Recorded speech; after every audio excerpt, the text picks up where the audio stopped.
Amém? Meus amados, para mim realmente, verdadeiramente, é um grande privilégio e de certo modo uma grande honra também estar aqui na frente.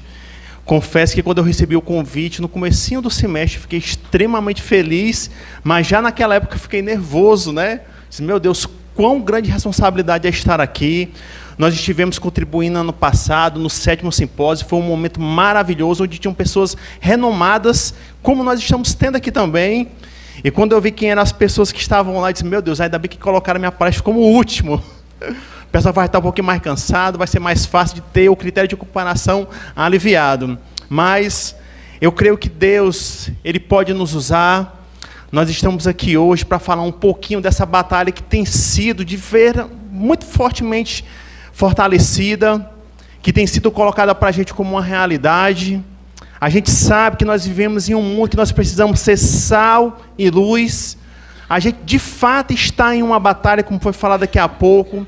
Mas eu creio, meus irmãos, que o Deus de Jacó é o nosso refúgio e Ele está conosco. Nós estamos aqui hoje para entender um pouquinho desses temas, mas eu sei que nós somos soldados de uma batalha que já foi vencida na cruz do Calvário.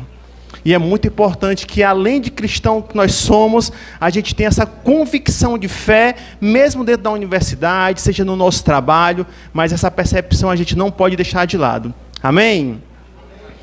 E meus queridos, por gentileza, pode passar o próximo slide? A gente vai falar sobre o cristianismo, a luz que nos guia em sociedade. Certamente, muitas coisas que eu irei falar aqui, vocês já ouviram falar. Pedro, ele vai falar lá nas suas epístolas, que certas vezes ele traz coisas para renovar sua mente, para renovar sua memória, embora você já saiba. Então é muito bom quando a gente vê que pessoas são inspiradas nesse momento, onde você reflete sobre aquilo que você outrora já escutou. Mas eu acho importante a gente, minimamente, tentar entender percepções diferentes de coisas que nós já vimos.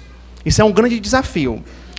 E para a gente começar, de fato, eu queria começar apresentando um texto que se encontra lá em João, por gentileza, no próximo slide, que vai nortear a nossa fala, tá certo? Todo mundo conhece esse versículo. Eu sou a luz do mundo. Quem me segue não andará onde? Em trevas. Pelo contrário, terá a luz da vida. Quando você olha esse texto isoladamente, ele pode passar desapercebido do contexto histórico. Ele está em João 8, mas quando você retrocede um capítulo lá de João, você vai ver que no começo do capítulo 7, Jesus está adentrando num templo onde se está comemorando o quê? Alguém lembra? A festa dos tabernáculos. Ou festa das tendas. E nessa festa dos tabernáculos, na época judaica, tem um negócio muito interessante. Dentro do templo, você possui candelabros, e o ápice da festa é quando as 7 velas são acesas daquele candelabro, onde ele faz uma referência ao povo quando saiu do Egito, quando uma coluna de fogo estava norteando aquele povo, e eles fazem o acender dessas luzes para relembrar, para comemorar o escape que Deus deu para aquele povo do Egito. Então ele traz um simbolismo de resgate, ele traz um simbolismo de proteção, e é sobre essa luz que nos guia em sociedade, que foi baseada nesse texto, que a gente vai estar meditando aqui hoje um pouquinho. Tudo bem? Próxima mensagem, no slide. Aqui é o versículo que eu falei, né? Bora só ler. E o Senhor ia adiante deles, de dia numa coluna de nuvem, para os guiar pelo caminho, e de noite numa coluna de fogo, para os iluminar, para que caminhasse de dia e de noite. Nunca tirou de diante do povo a coluna de nuvem de dia, nem a coluna de fogo de noite. É o texto que faz referência à festa dos tabernáculos. Mais o próximo slide. Eu sou da área de exatas. E eu queria dar uma nova percepção para você desse texto, tá bom? Não da interpretação do texto em si, mas existem algumas palavras que passam desapercebidas, e se você não entender a profundidade que ela pode lhe denotar, você acaba perdendo uma bênção. E é bom deixar claro que o nosso Deus também ele é o Deus que comanda a ciência. O nosso Deus é o que ele projetou a natureza. E quando a gente lê princípios físicos, a lei da natureza, a lei da química e a matemática, nós estamos falando da revelação de Deus para nós. Amém? E uma coisa interessante que é, para começar, quem aqui gostava de física no ensino médio? Sejam verdadeiros. Misericórdia, poucas pessoas, né? Mas vamos ver aqui o próximo slide. Eu não vou falar de física não, tá certo? Mas, gente, 2 pontos que você já deve ter pelo menos ouvido falar. O que é a luz? Porque a palavra de Deus, ela nos cita a luz. Ela nos diz que nós devemos ser a luz do mundo. Jesus não é a nossa luz. Mas o que é a luz? O que é que estava na onisciência de Cristo quando ele se referiu à luz nos textos que foram lidos e muitos outros que estão no decorrer da Bíblia? É interessante você entender isso. E aqui é só um aspecto de curiosidade. Mas a luz, ela é uma composição de ondas eletromagnéticas. E ela tem uma peculiaridade que ela deu base para a lei que rege o universo, que é a lei da relatividade. Qual é essa? Não existe nada que seja mais rápido. Não existe nada que seja mais impactante. Não existe nada que consiga alcançar de maneira mais perspicaz do que a luz. E quando você olha para a natureza, existem experimentos que colocam em aproximadamente 300 mil quilômetros por segundo a velocidade da luz. Então, se eu acender aqui uma lanterna no meio de uma escuridão, durante 1 segundo, ela percorre 300 mil quilômetros por segundo. Vocês estão me entendendo? Então, existe uma natureza de alcance extraordinária na luz. E nós estamos aqui nas palestras que foram ministradas, e o Tiago ele levantou a bola aqui para um tema que eu queria realmente dar um contexto maior. Nós estamos em batalhas, sim ou não? Sim. Existe um livro muito interessante que foi escrito aproximadamente 500 anos antes de Cristo, que é A Arte da Guerra, do Sun Tzu. E ele coloca diversos princípios que devem ser colocados como estratégias de guerra para a nossa vida, para o nosso cotidiano, para a nossa realidade. E um dos princípios na arte da guerra, ele diz o seguinte, que nós devemos adentrar no campo do inimigo, mas sem destruí-lo. Eu vou repetir. Em uma guerra, segundo Sun Tzu, nós devemos sim adentrar, invadir, dominar, mas sem destruir o seu inimigo. E isso é muito forte, porque, embora eu seja relativamente novo, mas há 30 anos eu estou na fé. 30 anos não, né? Eu estou aqui dando uma aliviada na minha idade, vamos ser mais precisos, 36 anos. E eu nunca tinha visto, como na última década, uma dicotomia tão grande entre pessoas que estão se degladiando, às vezes, dentro da sua própria casa. Mas nós não podemos esquecer, igreja do Senhor que aqui está, que a palavra de Deus ela não é exclusiva para nós, mas ela deve ser luz no mundo. E o mundo inclui nós e quem está fora dessas 4 paredes. E é interessante você ter essa percepção, porque o que é o contrário da luz? Trevas, né? Próximo slide.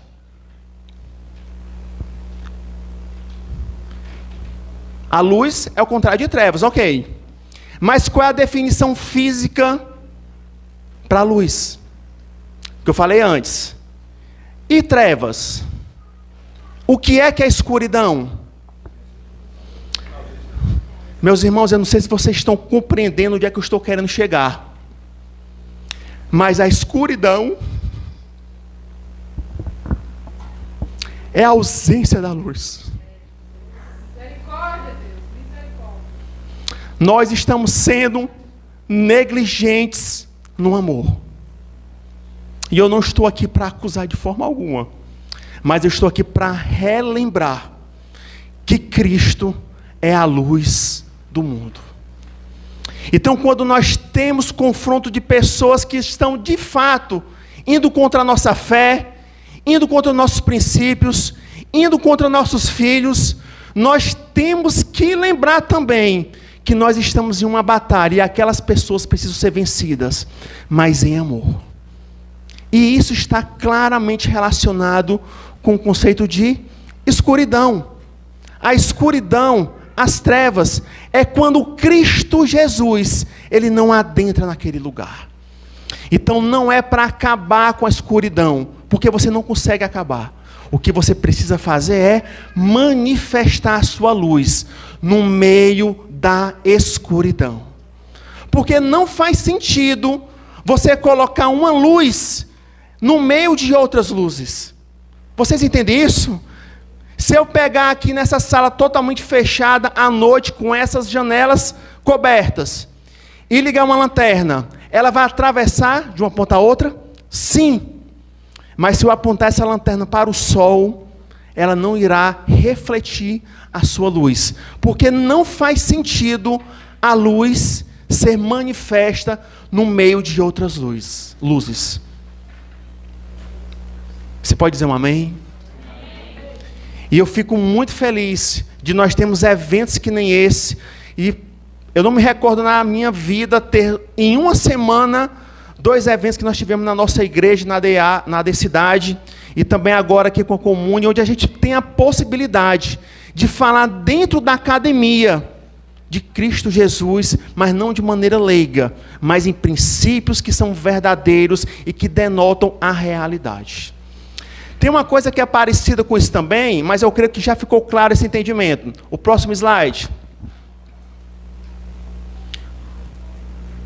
De manhã eu estava aqui do lado, e eu percebi quando o pastor Paixão pulou para o outro lado aqui. Era o frio? Foi o frio, não foi, pastor? Eu vi umas irmãs aqui cobertas, lembraram de trazer o cobertor hoje. Mas interessante, o que é o frio? É a ausência de calor. Não existe frio e existe calor. O que na realidade existe é o quê? Calor e a ausência de calor. Tem um texto que diz o seguinte, que pois o Senhor, o seu Deus, ele é o Deus zeloso e ele é fogo consumidor. É o fogo que nos aquece, é o fogo que nos faz permitir ter a certeza que ele está presente ao nosso lado. E esses princípios devem ser guardados em nossos corações. Então, o que é que eu estou querendo dizer com esses 2 exemplos? Que nós temos uma ação eficaz no meio da escuridão. Nós somos comissionados para isso. Nós não estamos apenas para receber. Vocês jovens que aqui estão, fui abordado por um aluno meu ali fora, nós temos a responsabilidade de resplandecer a luz de Cristo no meio da escuridão. A palavra de Deus fala que Ele é o sol da justiça. E interessante, à noite, mesmo não tendo sol, você consegue ter noção de luz? Sim. Através de qual estrela? A lua. Mas a lua, ela não tem brilho próprio. A lua, ela resplandece na noite, o sol na justiça, porque ela reflete a luz e ela nos faz ser iluminados. E é esse sentimento, e é essa certeza que nós temos que colocar no meio daquele povo que necessita ser amado. João, por diversas vezes, ele relata que nós seremos reconhecidos pelo amor. Nós seremos chamados de discípulos ao manifestar o amor de Cristo. E esse amor vai ser traduzido hoje através da luz, a qual nós estamos querendo colocar no meio da escuridão. Próximo slide. E é muito interessante como é que isso pode se materializar na sociedade. Aqui eu não estou falando nem numa perspectiva cristã, de aceitar a Cristo, de estar na igreja. Mas quais são as contribuições que nós temos do cristianismo na sociedade? A gente tem visto por diversas vezes, né, que tentam agora relativizar o conceito de verdade. Para você é uma coisa, para mim é outra. Mas é muito comum nessas estratégias que são de viés comunista, que a repetição daquilo que é errado se torne verdade. Quando você domina pela fala, quando você domina pela repetição, você acaba acreditando sem simplesmente você parar para raciocinar. E eu vi ontem o pastor falando do livro 1984, eu creio que seja do George Orwell, seria isso? Mas tem um outro livro dele que vocês precisam ler, chamado A Revolução dos Bichos. E lá é muito claro que existem diversos animais que eles estão obedecendo uma série de regras para poder viver numa harmonia, para viver em comunidade, onde existe um porco que é o grande líder daquela bicharada toda. E eles colocam diversos princípios. Só que aos poucos, esses princípios de equidade vão sendo o quê? Ceifados. E se você ler o livro, você vai perceber que na última regra ele diz o seguinte: que todos os animais são iguais, mas alguns são mais iguais do que outros. Então é uma estratégia assim, tenta colocar todo mundo no mesmo parâmetro, dentro de uma mesma noção de equidade, mas para que eles venham se sobressair diante dos seus interesses. E às vezes você não consegue perceber que isso está na sua vida. E isso é repetido tanto, que às vezes nos alcança e nós nem percebemos. Em que sentido? O cristão, ele é negacionista. Alguém já ouviu essa frase? O cristão, tem vezes que ele aplica o ódio, porque você não me aceita. O cristão, muitos deles foram, e de fato a história mostra alguns pontos, mas ele quer colocar num contexto geral, que até racista nós somos. Isso aconteceu comigo. Você acredita nisso? Que uma pessoa, por questão de algumas convicções minhas, ele veio dizer que eu era racista? É um paradoxo mental que você não consegue entender. Mas eu quero dar uma outra perspectiva, trazendo à história alguns episódios, para você ver qual é a força que eu e você temos no meio da sociedade. Amém? Próximo slide.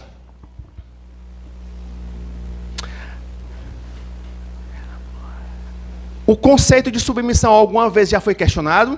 A Débora acabou de falar aqui um exemplo. Querem colocar na mente de vocês, preciosas mulheres, e eu estou aqui procurando a minha esposa e não estou vendo a bichinha, está ali atrás. Uma mulher valorosa que Deus me deu. E foi a partir de Cristo Jesus que algumas concepções a respeito da mulher foram mudadas. Observe, existe de fato um antes e depois de Cristo. Por exemplo, próximo slide, por gentileza.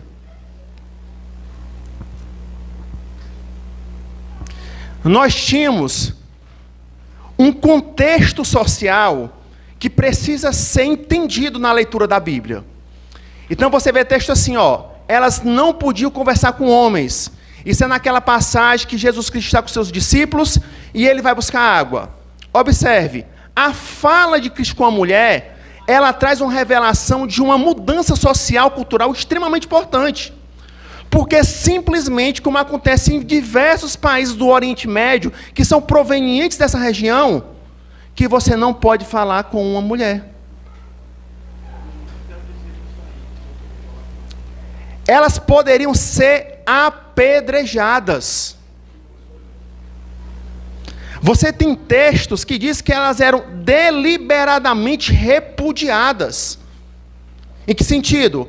Não, hoje simplesmente eu acho que você não deve mais ser a minha esposa e eu lhe repudio, sem normas. E você vai analisar alguns textos acadêmicos, a gente percebe que o seu testemunho ele era sem valor. Então o que você fala, de fato, não merece ser observado, não merece ser apreciado, porque culturalmente, socialmente, a fala da mulher não tinha valor. Vocês estão me entendendo? E por fim, elas eram excluídas da liturgia das sinagogas. Então, Débora, você com certeza, se fosse há 2000 anos atrás, você não teria esse privilégio de estar aqui falando. Aproveita a oportunidade. Isso era uma realidade. Mas o que é que acontece após a vida do nosso Cristo Jesus? Próximo slide.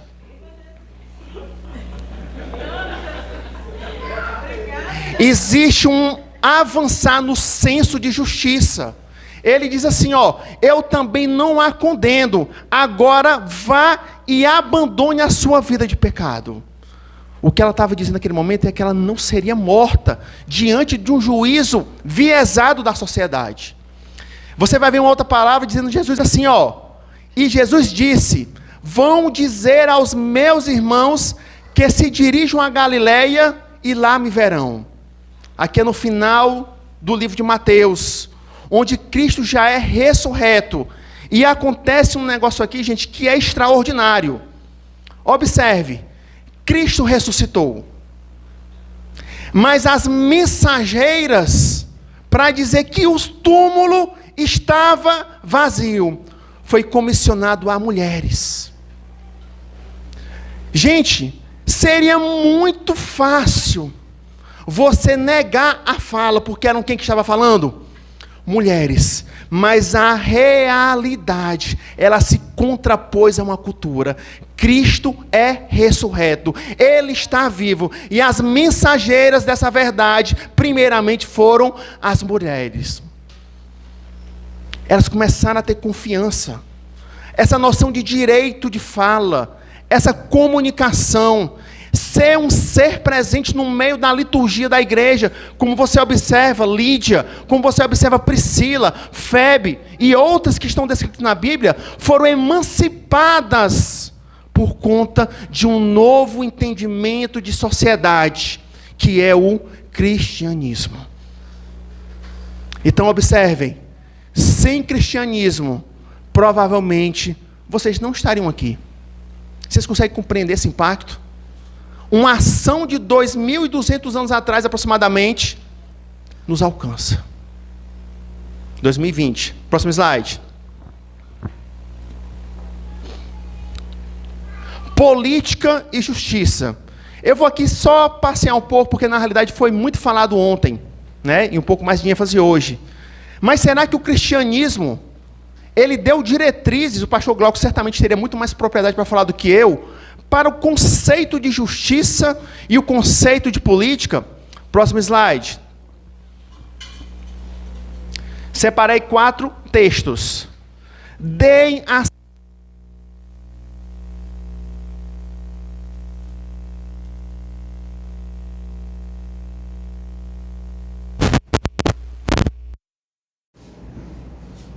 todos devem sujeitar-se às autoridades governamentais. Ele não está falando que você deve concordar, mas você deve se sujeitar. Por questão de consciência, devem dar a cada um o que lhe é devido. Se imposto, imposto. Se tributo, tributo. Se temor, temor. E se honra, e honra. Esses textos foram colocados dentro de um contexto onde existiam hierarquias políticas. E que Cristo Jesus está falando que nós devemos honrar as nossas lideranças. Tem um livro que eu fui agraciado pelo meu atual pastor, chamado Debaixo das Tuas Asas, John Berrev. E ele passa todos os capítulos colocando na cabeça do cristão que nós precisamos entender esse conceito de autoridade. E por que é que isso é importante? Porque a gente tem visto, irmãos, infelizmente, que algumas manifestações que ocorrem dentro da igreja tentam quebrar esse princípio de hierarquia política. Por mais que nós não concordemos, nós precisamos entender, indignados, que nós estamos sob uma liderança. Amém? E o pastor Sebastião falou hoje de manhã com a nossa ferramenta. é o voto. Mas nós precisamos ter entendimento de liderança. Jovem, você precisa ter um entendimento de hierarquia, de liderança do seu pai e da sua mãe. Cristão, ovelha, você precisa ter o discernimento que existe uma hierarquia vocacionada por Deus, que é o seu pastor, e você está sob essa liderança. Porque nós temos visto, irmãos, infelizmente, ao longo dos anos, que insurgências dentro da igreja tenham aparecido, não por conta de conflitos de ideias, mas por uma não questão de obediência àqueles a qual você exerce liderança. Serve para os nossos filhos. Os meus filhos precisam entender que nós somos lideranças, e por mais que muitas vezes eles não concordem, mas eles devem obedecer. E a Débora falou um pouco sobre a educação. Eu queria fazer um complemento sobre isso com muita humildade. Você ter a escola de tempo integral, ela é muito conveniente, mas você precisa ter a percepção da perda. O meu filho mais velho, Natanael, quando ele foi se matricular aos seus 2 anos, aos 3 anos na escola, eu o coloquei em tempo integral. E eu fiz a matrícula e na volta eu fiquei pensando, meu Deus, esse menino vai passar o dia inteiro na escola. Quando chegar ele vai estar cansado. Em que momento eu vou conversar com ele? Gente, foi a minha realidade da minha esposa. Nós tínhamos a condição que era favorável à opção. E no dia seguinte eu fui lá e quebrei o contrato, pagando multa para que ele ficasse um turno na escola e o restante do dia comigo. E é esse exercício de convivência que faz com que ele entenda que existe uma autoridade nos céus. Porque ele entende a autoridade para comigo. Se eu não estiver com ele, infelizmente, ele não vai ter com quem ter essa noção de autoridade. E ela nos é dada por Deus. Então a gente precisa fazer escolhas. Nós precisamos mudar de rumo algumas vezes. Próximo slide.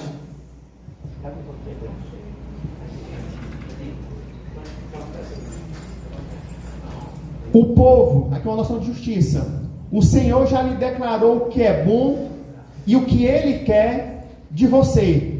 Que você pratique a justiça, ame a misericórdia e ande humildemente com o seu Deus. Nós precisamos, irmãos, praticar a justiça.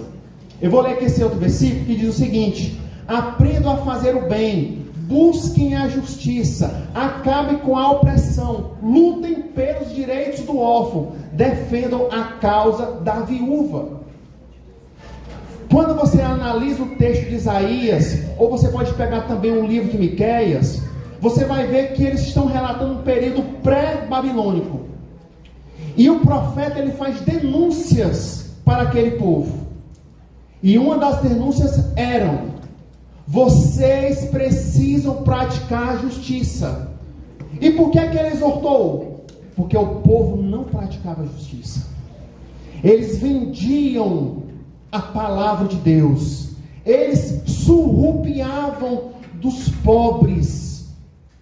E Cristo, Ele ama os seus filhos. E eles precisam passar pelo crivo da justiça, que é através de mim e de você. E quando o povo não faz isso, aí você vai ver que em 756 você vai ter um primeiro ataque na região norte de Israel, e 582, se eu não estiver enganado, você vai ver que o povo é levado cativo para a Babilônia.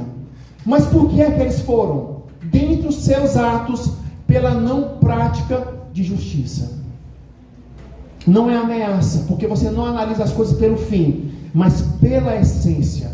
E é por isso que é importante que nós tenhamos representantes que estejam aptos, corajosos, voluntariosos, para estar nos mais altos postos da sociedade, para que eles consigam exercer o cristianismo através da prática de justiça. E meus irmãos, ela acontece. Eu trabalho em uma instituição onde ser cristão muitas vezes é motivo de chacota. E nós temos um colega que eu admiro muito, esse rapaz. Ele é filiado é um partido que nós não temos certa convergência, mas é um menino extremamente esclarecido. E há 4 anos atrás, eu estava na comissão eleitoral da direção. E houve-se uma suspeita de desvio de votos. E a pessoa que um dos maiores críticos do cristianismo, sabe o que ele falou? Cara, eu não acredito que isso tenha acontecido, porque eu sei que o Davi, ele é cristão. Eu não estou querendo falar de mim não, mas eu quero falar que existe um lastro, que existe um valor, que foi pago com preço de sangue, que nos coloca o caráter de Cristo para praticar justiça. Eu creio nisso, que nós temos o poder de impactar na sociedade com a nossa justiça, que vem de Deus. Próximo slide. Eu resolvi fazer pelos slides para que vocês tenham um registro depois, caso vocês queiram, tá certo? Mas observe, alguém que já ouviu falar em algum hospital Santa Casa de Misericórdia? Já, né?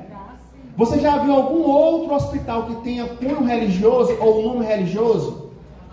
Vários. E por que isso aconteceu? Porque foi uma prática cristã de amor ao próximo, balizada por Cristo Jesus, que institucionalizou um negócio chamado, sabe de quê? De hospital. Ele não surgiu do nada, não é uma intervenção do Estado, mas os hospitais, eles foram principalmente expandidos por conta do cristianismo. Para você ter ideia, o primeiro hospital, que é aquele que está ali na foto, foi lá em Olinda, que é a Santa Casa de Misericórdia. E ela foi estabelecida por quem? Por padres. E quando você vai aprofundar um pouco mais nesse tema, você vai perceber que existem diversos textos que evidenciam a importância do cristianismo para a proliferação do bem-estar. Você pode passar o próximo slide, por gentileza? Por que é que isso é importante? Porque a filosofia cristã, a forma de pensar o cristianismo, ela é diretamente com ação ao próximo. Nós temos que amar o nosso próximo. Você vai ver Jesus Cristo exortando aquele povo, dizendo o seguinte: olha, de nada tem valor você amar aqueles que são seus irmãos. O valor está no amor ao próximo. Como é que isso se materializa? Aqui é mais um exemplo. Foi determinante para que especificamente no século IV houvesse um determinismo, na época de Constantino, para que aquele povo que era conhecido como cristão estivessem responsáveis pela prática hospitalar, pela aplicação da saúde daqueles que tinham técnicas, para aqueles que eram de povos fugidos, para aqueles que eram os doentes da localidade, mas foi incumbido aos cristãos essa prática do cuidado. Comandados por sacerdotes e religiosos, diversos templos, diversos monastérios funcionaram como locais de quê? De hospitais. Então observe, nós não teríamos a estrutura de hospital como nós temos hoje. A questão da coletividade do plano de saúde é uma ideia cristã, de você minimizar o custo para o bem-estar maior. Para você ter uma ideia, você usa a sua carteirinha do plano de saúde sem saber quais são os princípios que um dia fizeram inventar. Mas só existe essa prática hospitalar por conta de nós. Vocês estão entendendo? Próximo slide. Fé e razão. Isso aqui é uma universidade lá nos Estados Unidos. E tem um texto que foi falado ontem, né? Pelo nosso querido que estava à mesa, que diz o seguinte: antes, santificai ao Senhor Deus em vossos corações. Estais sempre preparados para responder com mansidão e temor qualquer que vos pedir a razão e a esperança que há em vós. Se ele fala que há uma razão na sua fé, é porque ela precisa ser pensada, porque ela é uma ação do racional. Interessante como a gente consegue emancipar os locais com algumas luzes que são colocadas de maneira tênue.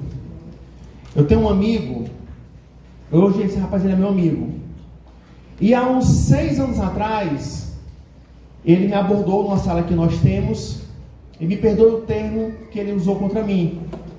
Mas ele falou para mim o seguinte: Davi, eu não entendo como uma pessoa tão inteligente como você, ao mesmo tempo é idiota, crendo em Jesus. Irmãos, naquela hora, se ele estiver vendo, ele vai dar hoje um glória a Deus. Mas naquela hora, eu resolvi me calar. Eu não senti o confronto naquele momento como sendo oportuno. E por algumas vezes, eu ficava refletindo como é que a nossa luz poderia resplandecer na vida dele. E ao longo dos anos, eu tentei demonstrar isso em diversas situações. Não necessariamente pela palavra, mas pela materialização da palavra através do nosso testemunho. E quando foi sexta-feira agora, eu vindo para a Serra, ele me mandou uma mensagem. Porque ele foi agraciado, é um grande cientista do nosso estado, e ele foi agraciado com um prêmio, e ele falou assim para mim, Davi, hoje eu consigo perceber que sempre foi Deus que cuidou de mim. Louvado seja o nome do Senhor. Não é pela briga, meus irmãos, é pela manifestação da nossa luz. Mas isso aconteceu na universidade. E nós não teríamos essa estrutura de universidade dividida em centros, em áreas, se não houvesse o cristianismo. Você sabia disso? Amém. Passe o próximo slide para você ver aqui algumas curiosidades. A gente tem aqui, diversas universidades, faculdades particulares, mas quando você vai analisar a questão de excelência, mundo, você não pode tirar essas entidades dela. Você concorda comigo?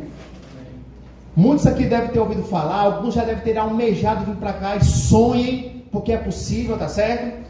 Mas, quais são as essências de criação dessas universidades? Vocês imaginam? Tem aqui o símbolo já evidenciando, Bem aqui, eu não vou me arriscar em ler em latim, até porque eu não falo latim, mas existem os lemas das universidades, tá certo? O próximo slide traduz isso, por gentileza. Melhor universidade do mundo, Oxford, brigando com Harvard. Qual é o lema? O Senhor é a minha luz. Glória a Deus.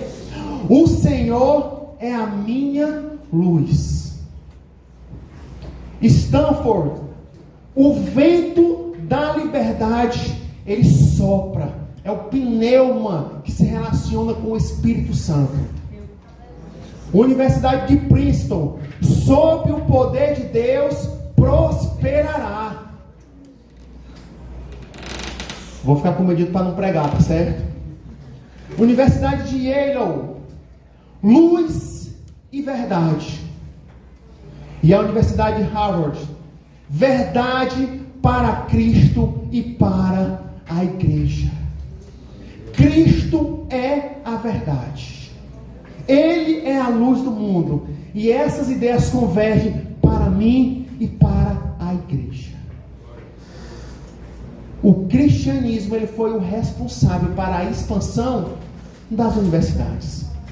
E você vai ver um monte de semi-analfabeto que está dentro das universidades querendo questionar o cristianismo, querendo questionar a nossa fé. Então nós precisamos estar minimamente preparados com as evidências históricas, porque a história, ela tem um papel crucial no presente, é de marcar a nossa identidade. Não existe o Davi se eu surrupiar 5, 10 anos da minha vida com meus pais, mas toda a história do cristianismo revela quem nós somos hoje. E eu estou mostrando relatos de quão importante foi o cristianismo para que no meio da sociedade a luz de Deus ela fosse manifestada. E um outro exemplo para finalizar esses exemplos, O próximo slide. Combate à escravidão. Gente, se existe um povo que não cria distinção, somos nós. Se existe um povo que permite que o negro e o branco, o amarelo e o azul estejam no púlpito, é o povo cristão. Porque está na nossa essência de sermos um só povo, onde em Cristo Jesus. E quando você vê lá em Colossenses 2:8 que diz o seguinte: tenham cuidado para que ninguém os escravize a filosofias vãs e enganosas, aqui no sentido amplo da palavra mesmo, que se fundamentem nas tradições humanas e nos princípios elementares deste mundo e não em Cristo. Ele está chamando a nossa atenção que nós não podemos criar cultura a não ser que seja em Cristo. E o nosso país, ele teve no século XIX a Lei Áurea, onde os escravos deixaram teoricamente de serem escravizados. Mas vocês sabiam de onde foi que começou isso? Próximo slide. Através deste cristão inglês chamado William Wilberforce. No ano de 1785, ele foi o responsável, um político. Ele era envolvido também com algumas questões da gestão, mas aconteceu algo extraordinário no ano de 1785. Ele se converteu. E a sua conversão usou o posto a qual ele estava como político. É por isso que nós precisamos entender onde nós estamos e por que nós estamos. Mas a posição a qual ele exercia pós-cristianismo fez com que uma chama nascesse no seu coração para que a igualdade entre os povos fosse manifestada.